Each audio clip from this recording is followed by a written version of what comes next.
जय Hind and hello guys, स्वागत है आपका आपके अपने यूट्यूब चैनल ज्ञानदेह होस्ट में। एंड इस वीडियो के अंदर आपको बताने वाला हूं नॉर्दर्न कोलफील्ड्स लिमिटेड यानी कि एनसीएल अप्रेंटिस ऑनलाइन फॉर्म 2026 के बारे में कि कैसे आपको ये फॉर्म फिलअप करना है। गाइस इस वीडियो के अंदर आपको कंप्लीट जानकारी दी जाएगी जिससे कि आप इस फॉर्म को बिना किसी मिस्टेक के भर पाएंगे। ये जो आपकी वैकेंसी है ये आपकी graduate diploma apprentice and ITI apprentice के लिए निकाली गई है। अप्लाई करने के लिए यहाँ पर किसी भी कैटेगरी कैंडिडेट को कोई फीस भी पे करने की आवश्यकता नहीं है। पहले आपको ये बताया जाएगा कि कौन लोग इसमें अप्लाई करने के लिए एलिजिबल है और फिर अगर आप एलिजिबल हुए तो आप आगे इस वीडियो को वॉच करके अपना फॉर्म अप्लाई कर लीजिएगा। चलिए शुरू करते हैं। अगर आपने अभी तक वीडियो को लाइक शेयर नहीं किया हो तो कर देना और चैनल को सब्सक्राइब करके बेल आइकन ऑन कर लेना। फिर जो लिंक मैंने आपको इस वीडियो को डिस्क्रिप्शन में दिया है आप ओपन करेंगे, आपको जानने को मिलेगा कि ये वैकेंसी 1607 पोस्ट पर निकाली गई है एंड आप लोग इसके फॉर्म 1 जून से लेकर के 15 जून 2026 तक भर पाएंगे। फिर आपको जानने को मिलेगा कि इसमें ग्रेजुएट अप्रेंटिस जिसमें कि BE, BTech, BCom, BA, LLB, BCA ये क्वालिफिकेशन वाले कैंडिडेट अप्लाई कर सकते हैं। एंड डिप्लोमा अप्रेंटिस पर जिन्होंने इंजीनियरिंग एंड नॉन इंजीनियरिंग से डिप्लोमा किया है वो भी इसमें अप्लाई करेंगे और 315 पोस्ट इनके लिए निकाली गई है। फिर आती है आपकी ITI अप्रेंटिस जिसमें कि इलेक्ट्रीशियन, वेल्डर, फिटर ETC जो ट्रेड है वो अप्लाई करेंगे। इसके लिए 889 वैकेंसी है और पैरामेडिकल अप्रेंटिस के लिए 169 वैकेंसी निकाली गई है। इसमें टोटल आप देख सकते हैं 1607 है। अप्लाई करने के लिए आप देख सकते हैं कि कौन से ट्रेड पर क्या क्वालिफिकेशन चाहिए। एंड फिर यहाँ पर आप जानेंगे कि एज लिमिट 18 से 26 साल के बीच रखी गई है जो कि आपका बेसिकली जन्म 1/6/2000 से लेकर के 1/6/2008 के बीच में होना चाहिए। ये बात हो रही है जनरल कैटेगरी कैंडिडेट के लिए क्योंकि गवर्नमेंट रूल्स के अकॉर्डिंग SC ST कैंडिडेट को 5 साल की और OBC को 3 साल की छूट दी जाएगी। अब आप यहाँ पर नीचे की तरफ आएंगे और एक इंपॉर्टेंट इन्फॉर्मेशन देखेंगे जहाँ पर ये बोला है कि candidate should not have passed his graduation और डिप्लोमा पीरियड टू जून 2022। यानी कि अगर आप ग्रेजुएट डिप्लोमा अप्रेंटिस पर अप्लाई कर रहे हैं तो जो आपका ग्रेजुएशन है या फिर जो आपका डिप्लोमा है वो आपका जून 2022 के पहले का नहीं होना चाहिए। जिन्होंने जून 2022 के बाद में अपना ग्रेजुएशन या फिर डिप्लोमा पास किया है वही इस पर अप्लाई कर सकता है। एंड मेरिट लिस्ट आपकी इसमें 20 जून 2026 को आ जाएगी और फिर आपका जो डेट ऑफ रिपोर्टिंग है, कहाँ पर आपको रिपोर्ट करना है, किस तरह से करना है, उसके लिए आपको ईमेल के माध्यम से बता दिया जाएगा। अब आप एक बार इंपॉर्टेंट लिंक से आप ऑफिशियल नोटिफिकेशन PDF ओपन कर लेंगे। आपके सामने PDF आएगा। इसमें आप देख सकते हैं कि आपके ग्रेजुएट अप्रेंटिस में कौन कौन से डिसिप्लिन में कितनी वैकेंसी है और उस पर आपको कितना मंथली स्टाइपेंड दिया जाएगा। और फिर यहाँ पर ITI अप्रेंटिस का देखेंगे कितना मंथली स्टाइपेंड मिलेगा। फिर आपको यहाँ पर नीचे और अच्छे से डिसिप्लिन वाइज आपकी कैटेगरी वाइज वैकेंसी देखने को मिल रही है। इसके बाद आपको ट्रेड वाइज क्वालिफिकेशन जानने को यहाँ पर मिल रही है कि कौन से ट्रेड पर कितनी क्वालिफिकेशन चाहिए। एंड एज लिमिट की इन्फॉर्मेशन यहाँ पर आपको दी गई है। फिर जो आपकी इंपॉर्टेंट डेट्स मैंने आपको बताई वो भी यहाँ पर मेंशन की गई है। अब बात आती है कि कैसे आपको अप्लाई करना है। तो गाइज इसमें आपको 2 पोर्टल के माध्यम से अप्लाई करना होगा। अगर आप अप्लाई करना चाहते हैं डिप्लोमा ग्रेजुएशन के माध्यम से तो आपको nats.education.gov.in यानी कि आप इंपॉर्टेंट लिंक के सेक्शन से ये वाला लिंक ओपन करेंगे और इस वाले इंटरफेस पर आ जाएंगे और यहाँ से आपको आगे इस वीडियो में कैसे अप्लाई करना है वो मैं आपको बताने वाला हूँ। एंड अगर आपको ITI अप्रेंटिस पर अप्लाई करना है तो आप इस वाले पोर्टल के माध्यम से अप्लाई करेंगे। अगर आपने इसके ऊपर पहले से कोई अकाउंट बना करके रखा है तो आप लॉगिन और रजिस्टर के ऊपर क्लिक करके अप्लाई कर लेंगे। अभी के लिए मैं आपको बताऊंगा कि आपको ग्रेजुएट डिप्लोमा अप्रेंटिस पर कैसे अप्लाई करना है। अगर आप चाहते हैं कि मैं आपके लिए इसमें भी एक स्पेशल वीडियो बनाऊं ITI अप्रेंटिस के लिए तो आप कमेंट के माध्यम से बताना। इसके लिए आप क्या करेंगे, डिप्लोमा अप्रेंटिस पर अप्लाई करने के लिए apply online link for diploma and graduate apprentice इसके ऊपर क्लिक करेंगे। देन आपके सामने पोर्टल आ जाएगा। आप ओके आई अंडरस्टैंड इसके ऊपर क्लिक करेंगे, यहाँ पर क्लिक करेंगे और उसके बाद में आपको इसमें जो स्टूडेंट है उसका सेक्शन क्लिक करना है। स्टूडेंट के सेक्शन के ऊपर आपको यहाँ पर क्लिक करना होगा जो कि आप यहाँ पर देख पा रहे हैं। उसके बाद में इस तरह का इंटरफेस आएगा। अब आपको यहाँ पर regular student for diploma graduate pass out students इसके ऊपर क्लिक करना है। अब अगर आपका पहले से अकाउंट बना है तो आप स्टूडेंट लॉगिन इसके ऊपर क्लिक करेंगे और यहाँ पर आपके रजिस्टर्ड ईमेल ID पासवर्ड का इस्तेमाल करके लॉगिन हो जाएंगे और अपना 1-2 क्लिक के अंदर ही अप्लाई कर लेंगे क्योंकि आपकी प्रोफाइल पहले से बनी होगी। बट गाइज अगर आप फ्रेशर है, आपने इस वेबसाइट का इस्तेमाल करके पहले कोई भी फॉर्म अप्रेंटिस का नहीं भरा तो आपको स्टूडेंट रजिस्ट्रेशन इसके ऊपर क्लिक करना है। देन इस तरह से इंटरफेस आएगा। आपको यहाँ पर ये चीज़ें आपके पास होनी चाहिए इसके लिए बोला है। जैसे कि आप देख सकते हैं valid number, email ID, Aadhaar number for EKYC verification, अपार ID, और अगर आपकी अपर आईडी नहीं है तो आप यहाँ पर क्रिएट अपर आईडी इसके ऊपर क्लिक करके अपनी अपर आईडी क्रिएट भी कर सकते हैं। और यहाँ पर नीचे जो वीडियो का लिंक दिया है यूट्यूब का, इस वीडियो को वॉच करके अपनी अपर आईडी को अच्छे से स्टेप बाय स्टेप फॉलो करके क्रिएट भी कर सकते हैं। तो अब नीचे पूछे कि do you have about data to enroll, तो आप यहाँ पर यस कर दीजिए कि हाँ मेरे पास जो ऊपर डाटा मांगा है वो है। उसके बाद आप यहाँ पर आपका मोबाइल नंबर डालेंगे जो कि आपको रजिस्टर करना है। फिर अपनी ईमेल आईडी यहाँ पर डालेंगे।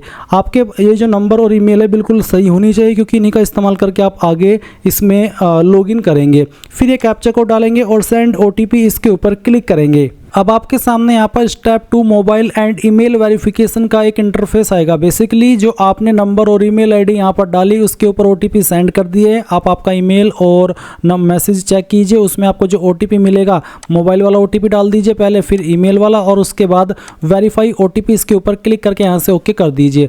नाउ गाइज आपके सामने यहाँ पर तीसरा स्टेप आता है ई-केवाईसी का। तो इसमें यहाँ पर आपको आपका आधार नंबर डालना है और फिर उसके बाद में आधार नंबर को दोबारा डालना है और फिर आप सेंड ओटीपी इसके ऊपर क्लिक करेंगे। इसके बाद आपके सामने डिक्लेरेशन ऑफ यूज ऑफ आधार इस तरह से आएगा। आप इसको अगर हिंदी में देखना चाहे तो हिंदी में भी देख सकते हैं एंड ये इंग्लिश में भी यहाँ पर आपके सामने अवेलेबल है। बेसिकली किसी भी लैंग्वेज में आप इसको रीड कर सकते हैं। इसके बाद आप यहाँ पर टिक कर देना और आई एक्सेप्ट इसके ऊपर क्लिक करना। एंड गाइज यहाँ पर आपको ओटीपी सेंड किया जाएगा आपके नंबर पर जो कि आपका आधार के साथ में लिंक है। तो जो भी आपको ओटीपी मिला है वो ओटीपी आप यहाँ पर डाल दीजिए और उसके बाद में वेरीफाई इसके ऊपर क्लिक कीजिए। देन आप यहाँ पर देखेंगे सक्सेस आपका ई-केवाईसी हो चुका है। अब आपको प्रोसीड टू नेक्स्ट स्टेप इसके ऊपर क्लिक करना है। अब आपके सामने कुछ इस तरह का इंटरफेस आ जाएगा। तो सबसे पहले आपसे पूछा कि have you undertaken any previous training as part of the apprenticeship program except sandwich apprentice. Sandwich apprentice होते जो कि अभी अपनी जो क्वालिफिकेशन है वो अपीयरिंग वाले मोड में कर रहे हैं, यानी कि उनकी क्वालिफिकेशन कंप्लीट नहीं हुई। तो अगर आप अब पहले भी प्रीवियस ट्रेनिंग ले चुके हैं कोई भी अप्रेंटिस प्रोग्राम तो आप यहाँ पर यस करेंगे, नहीं तो आपको नो कर देना है। फिर पूछे do you have any work experience of 1 year और मोर, यानी कि आपके पास कोई भी वर्क एक्सपीरियंस है 1 साल का या उससे ज़्यादा। अगर हाँ तो यस, नहीं तो आप नो करेंगे। Have you passed out through, आपने जो आपकी क्वालिफिकेशन पास की वो डिस्टेंस मोड से की है, पार्ट टाइम से की है या फिर रेगुलर की है, जिससे भी की है वही आप सेलेक्ट कर लेना। इसके बाद जो आपका नाम आधार के अकॉर्डिंग है वो यहाँ पर आपको देखने को मिलेगा, आपका डेट ऑफ बर्थ देखने को मिलेगा, आपका जेंडर देखने को मिलेगा। अब आप यहाँ पर आपकी जो कास्ट कैटेगरी है वो सिलेक्ट कर लेंगे। इसके बाद आधार नंबर यहाँ पर दिया है। फिर आपसे पूछा state to which institute belong, आपकी जो इंस्टीट्यूट है वो कौन से स्टेट से बिलोंग करती है वो आपको यहाँ पर सेलेक्ट कर लेना है। फिर डिस्ट्रिक्ट बतानी है कि जहाँ से आपने आपकी ग्रेजुएशन की है वो कौन सी डिस्ट्रिक्ट के अंदर स्थित है। इसके बाद आप यहाँ पर देखेंगे इंस्टीट्यूट नेम और आपको कहा है कि if institute name not appearing in drop down please contact us, यानी कि अगर आपका इंस्टीट्यूट नेम यहाँ पर लिस्ट के अंदर नहीं आ रहा है तो फिर आपको इनको कॉन्टैक्ट अस के ऊपर क्लिक करके कॉन्टैक्ट करना होगा। इसके लिए आप यहाँ पर कॉन्टैक्ट अस के ऊपर क्लिक करेंगे और यहाँ पर जिस भी रीजन के लिए आपको कॉन्टैक्ट करना है वही रीजन को आप यहाँ पर कॉन्टैक्ट कर लीजिएगा। इसके बाद आप देखेंगे कि अगर आपका इंस्टीट्यूट नेम लिस्ट के अंदर आ रहा है तो अच्छी बात है, आप यहाँ से इसको सिलेक्ट कर लेना। फिर आप यहाँ पर देखेंगे एजुकेशन टाइप पास आउट, तो आपको बताना है diploma in engineering, diploma in general stream, graduate in engineering या फिर ग्रेजुएट इन जनरल स्ट्रीम। तो जिसमें भी किया है वो आप यहाँ पर सेलेक्ट कर लेंगे। मेरा जनरल स्ट्रीम के अंदर है, मैं यहाँ पर इसको यस कर देता हूँ कि हाँ मैंने पास कर लिया है। उसके बाद में कोर्स नेम आपको बताना है, जो भी आपके पास इनमें से कोर्स है वो आपको यहाँ पर सेलेक्ट कर लेना है। इसके बाद गाइज आप देखेंगे स्पेशलाइजेशन, तो आपको आपका स्पेशलाइजेशन भी यहाँ पर सेलेक्ट कर लेना है। उसके बाद में आप देखेंगे स्टूडेंट आईडी, तो यूनिक रजिस्ट्रेशन या फिर रोल नंबर, तो जो आपका रजिस्ट्रेशन नंबर है आप यहाँ पर वो भी दे सकते हैं या फिर जो आपका रोल नंबर है फाइनल ईयर का वो भी आप यहाँ पर भर सकते हैं। ईयर ऑफ पासिंग, कब आपने अपनी क्वालिफिकेशन पास कर ली थी वो आपको यहाँ पर सेलेक्ट कर लेना है। मंथ ऑफ पासिंग, किस महीने के अंदर आपने पास की थी वो भी आपको यहाँ पर सेलेक्ट करना है। फिर परसेंटेज आपकी कितनी थी, अगर आपकी CGPA के अंदर थी तो आपको उनको परसेंटेज के अंदर कन्वर्ट करना होगा अपनी यूनिवर्सिटी के फॉर्मूला के अकॉर्डिंग, और जो भी आपकी परसेंटेज है वो यहाँ पर इस तरह से डाल देनी है। अब आप यहाँ पर एक पासवर्ड बनाएंगे। पासवर्ड आपका कैसा उसका आप डेमो देख लीजिए। पासवर्ड के अंदर इंग्लिश का कैपिटल लेटर, स्मॉल लेटर, कोई स्पेशल कैरेक्टर और साथ ही डिजिट, कुछ इस तरह का पासवर्ड आपको बनाना है। उस पासवर्ड को दोबारा डाल करके यहाँ पर वेरीफाई करना है। फिर आप यहाँ पर एक कैप्चा कोड डालेंगे। सभी जानकारी चेक करते हुए सबमिट सबमिट के ऊपर क्लिक करेंगे। अब गाइज आपको एक लिंक आपकी ईमेल के ऊपर सेंड किया जाएगा। आप आपकी ईमेल चेक कीजिए, उसमें आपको एक लिंक मिल जाएगा और वो लिंक जब आप ओपन कर लेंगे तो गाइज आपका जो अकाउंट है वो वेरीफाई हो जाएगा। और अकाउंट वेरीफाई होने के साथ साथ आपको इसमें आपका इनरोलमेंट रेफरेंस नंबर भी दिया गया होगा। आपको बोला you may now log in to your profile for using the facilities available on your dashboard. यानी कि अब आप यहाँ पर क्या करेंगे, अब लॉगिन करेंगे। तो लॉगिन करने के लिए जो अभी आपने ईमेल रजिस्टर की है वो ईमेल यहाँ पर डालिए। जो पासवर्ड अभी आपने अपनी मर्जी से बनाया वो आप यहाँ पर फिल कर दीजिए। ये कैप्चा कोड यहाँ पर डालिए और उसके बाद में लॉगिन के ऊपर क्लिक कीजिए। लॉगिन करने के बाद में आपके सामने यहाँ पर अपार आईडी कन्फर्मेशन का एक पेज आएगा जहाँ पर आपसे पूछा जा रहा है कि do you already have an APAAR ID. अगर आपके पास अपार आईडी है तो आप yes I already have an APAAR ID इसके ऊपर क्लिक करेंगे। एंड अगर आपके पास नहीं है तो आप no I don't have an APAAR ID इसके ऊपर क्लिक करेंगे और साथ ही क्रिएट न्यू अपार आईडी इसके ऊपर क्लिक कर देंगे। देन गाइज यहाँ पर आपकी इन्फॉर्मेशन दी गई है, आपको यहाँ पर टिक कर देना है और उसके बाद जनरेट अपार आईडी इसके ऊपर क्लिक करना है। इसके ऊपर क्लिक करने के बाद में यहाँ पर आपके नंबर के ऊपर ओटीपी सेंड किया जाएगा। जो भी ओटीपी अभी आपको मिला है वो आप यहाँ पर डाल दीजिए। चलिए मैं जो ओटीपी मुझे मिला है वो यहाँ पर डाल देता हूँ। उसके बाद में वेरीफाई ओटीपी इसके ऊपर क्लिक करना है, यहाँ से ओके कर देना है। उसके बाद आप देखेंगे सक्सेस, आपको आपकी अपार आईडी मिल चुकी है। अब आप इसको यहाँ से कॉपी कर लीजिए। कॉपी करने के बाद में आपके सामने कुछ इस तरह का इंटरफेस आएगा जैसे कि आप वीडियो में देख सकते हैं। अब यहाँ पर आ जाने के बाद में आपको आपकी जो अन्य इन्फॉर्मेशन है वो देनी है। जैसे कि यहाँ पर आपका जो मदर नेम है वो आपको एंटर कर देना है। अपना फादर नेम आप यहाँ पर डाल दीजिएगा। माइनॉरिटी आपको बताना है कि आप माइनॉरिटी कम्युनिटी से आते हैं या फिर नहीं। अगर आते हैं तो यस कर देना। यस करने के बाद में आपको माइनॉरिटी कम्युनिटी को सिलेक्ट करना होगा। साथ ही फैमिली इनकम कितनी है, 1 से 2 लाख, 1 से 2.5 लाख, 2.5 लाख से 5 लाख, तो जितना भी रेंज है वो आपको बताना है। ये आपका एनुअल है यानी कि सालाना। उसके बाद आपको यहाँ पर पर्सन विद डिसेबिलिटी, क्या विकलांग है, अगर हाँ तो यस, नहीं तो आप नो करेंगे और उसके बाद सेव एंड कंटिन्यू इसके ऊपर क्लिक कर देंगे। अब आपके सामने एजुकेशन डिटेल का सेक्शन आ जाएगा। तो यहाँ पर गाइज आपने जो अपनी जानकारी दर्शन करते समय भरी थी वो भी आप यहाँ पर देख सकते हो और आप इसको चाहे तो अभी भी चेंज कर सकते हैं। जैसे कि आपकी स्टेट जहाँ से आपने आपकी ग्रेजुएशन की है, उसके बाद में आपकी डिस्ट्रिक्ट जहाँ से ग्रेजुएशन की है, उसके बाद इंस्टीट्यूट का नाम, उसके साथ ही आपका एजुकेशन टाइप और साथ ही यहाँ पर कोर्स नेम कौन सा है वो आप सिलेक्ट कर लेंगे। स्पेशलाइजेशन सेलेक्ट करना होगा। आपकी स्टूडेंट आईडी में आप आपका रजिस्ट्रेशन नंबर या रोल नंबर दे सकते हैं। ईयर ऑफ पासिंग, किस महीने के अंदर पास की थी वो, और आपकी परसेंटेज। साथ ही गाइज यहाँ पर आपकी अपार आईडी आपको देखने को मिल जाएगी। अब आप यहाँ पर नीचे की तरफ आएंगे और आपको यहाँ पर बोला है अपलोड प्रोविजनल पास्ट सर्टिफिकेट, जिसका फॉर्मेट पीडीएफ का रखा है। और गाइज आप यहाँ पर इसको अपनी जो अपार आईडी है वहाँ से भी फैच करा सकते हैं। फैच डॉक्यूमेंट एंड अपार आईडी इसके ऊपर क्लिक करके एंड उसको आप यूजर मैनुअल यानी कि खुद से भी अपना जो अपलोड है वो कर सकते हैं। एंड गाइज अगर आपकी फाइल इमेज के अंदर है और आप उसको जब अपलोड कर रहे हो आपको पीडीएफ के फॉर्मेट में करनी है तो आप पीडीएफ में कैसे बनाएंगे वो जान ले। गूगल के अंदर आना, सर्च करना इमेज टू पीडीएफ और जो पहले वाली वेबसाइट आएगी इसको ओपन कर लेना, कन्वर्ट टू जेपीजी, और फिर यहाँ पर सिलेक्ट जेपीजी इमेज आप इसके ऊपर क्लिक करेंगे। देन जो भी इमेज आपको पीडीएफ के अंदर बनाना है उसको आप यहाँ पर सेलेक्ट करेंगे और ओपन कर देंगे। उसके बाद आपको यहाँ पर कन्वर्ट टू पीडीएफ इसके ऊपर क्लिक करना है। एक सिंगल क्लिक के अंदर आपकी ये फाइल पीडीएफ के अंदर डाउनलोड हो जाएगी आपके मोबाइल के अंदर और फिर आप यहाँ पर उसको अपलोड कर देंगे। कैसे वो भी आप यहाँ पर जान लीजिए। आप देखेंगे मैनुअल अपलोड, आप मैनुअल अपलोड इसके ऊपर क्लिक कीजिए, चूज फाइल इसके ऊपर क्लिक कीजिए और जो फाइल अभी आपने कन्वर्ट किया उसको सेलेक्ट कीजिए, ओपन कीजिए। एंड गाइज यहाँ पर आप जैसे ये फाइल आपकी अपलोड होगी तो आप यहाँ पर इसमें नीचे बताएंगे कि आपका graduate in general stream joint after, तो आपको यहाँ पर ये बताना है कि जो आपने आपकी ग्रेजुएशन की है वो आपने किसके बाद की है, 12वीं के बाद की है, 10वीं के बाद की है, डिप्लोमा के बाद की है। तो मैंने जो अपनी ग्रेजुएशन की है वो 12वीं के बाद की है तो मैं यहाँ पर हायर सेकेंडरी सेलेक्ट कर लूँगा। अगर आपने डिप्लोमा के बाद में किया तो आप डिप्लोमा सेलेक्ट करना और उसके बाद में आप यहाँ पर नीचे कुछ अतिरिक्त ऑप्शन देखेंगे। जैसे आपको यहाँ पर बताना है कि आपने जो आपकी 12वीं है कौन सी स्टेट के द्वारा किया वो स्टेट सेलेक्ट करनी होगी। फिर अपनी डिस्ट्रिक्ट बतानी है, जिस भी डिस्ट्रिक्ट से आपने ये जो क्वालिफिकेशन है वो की है। उसके बाद में आपको आपके स्कूल इंस्टीट्यूट का नाम बताना है, तो जहाँ से भी की है उसका पूरा नाम आपको यहाँ पर एंटर करना होगा।